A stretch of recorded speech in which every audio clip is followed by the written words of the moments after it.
This story didn't start in our lifetime. It didn't start with World War II, but that's where we'll pick it up. By then, the architecture was already forming. International banks, secret societies, and a growing appetite for global control. One man stood at the intersection of finance and betrayal. Prescott Bush, a banker, a senator, and the patriarch of a dynasty. He was caught financing Hitler through Union Banking Corporation. The U.S. government seized the firm's assets under the Trading with the Enemy Act. But Prescott Bush wasn't punished. He was promoted to the United States Senate. After the war, instead of dismantling the Nazi network, we imported it. Nazi collaborators were brought into the United States to help the CIA, the NSA, and the foundations of the permanent state.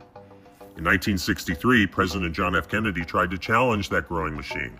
He pushed back on the CIA, central banks, and endless war. He was shot in the head, in public, in broad daylight. A declassified memo dated days later refers to George Bush of the CIA. Not proof of involvement, but an undeniable presence in Texas, in the shadows of one of America's darkest hours.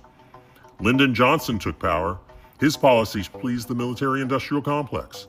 Vietnam exploded, surveillance expanded, and the permanent state dug in. In 1980, Ronald Reagan wasn't supposed to win. The system backed George H.W. Bush. Reagan beat them, but under pressure from elite families, Reagan took Bush as his vice president, reportedly against his own instincts. 69 days into office, Reagan was shot. The gunman, John Hinckley Jr., his brother, scheduled to dine with Neil Bush the very next day. Coincidence? Perhaps. But once again, the Bush name hovers near the trigger. Reagan survived, but the Bush's influence grew. And in 1991, George H.W. Bush said it out loud. What is at stake is more than one small country. It is a big idea, a new world order. A world beyond borders, beyond constitutions, not ruled by voters, but by unaccountable institutions. Then came the successors, Clinton, Bush Jr., Obama, Biden. Different parties, same agenda. Trade deals that gutted the middle class, open borders, endless wars, digital surveillance, national sovereignty dismantled by design. They didn't serve America, they served the New World Order. And then came Donald J. Trump. For the first time in decades, a president stood for borders, for energy independence, for America first.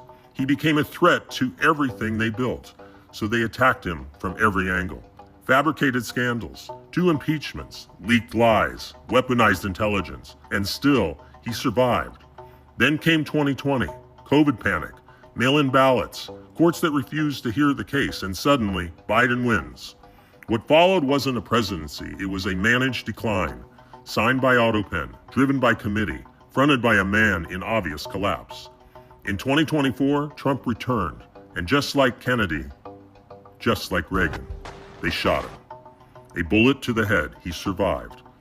3 American presidents stood publicly against globalism. Kennedy, Reagan, Trump, all 3 were shot. Coincidence? Perhaps. But history is rarely that kind. And now, here we are. The illusion is dying, the control is slipping, the people are awakening. The Democratic Party is at its lowest approval in history. Their lies exposed, their crimes unraveling. And what once was mocked as conspiracy is now being read into the record. For generations, they planned a future without freedom, but that future is failing. The New World Order is being defeated, and 1776 is returning. My friends, we are all anonymous. We remember the fallen. We speak for the voiceless, and we are not afraid of the truth.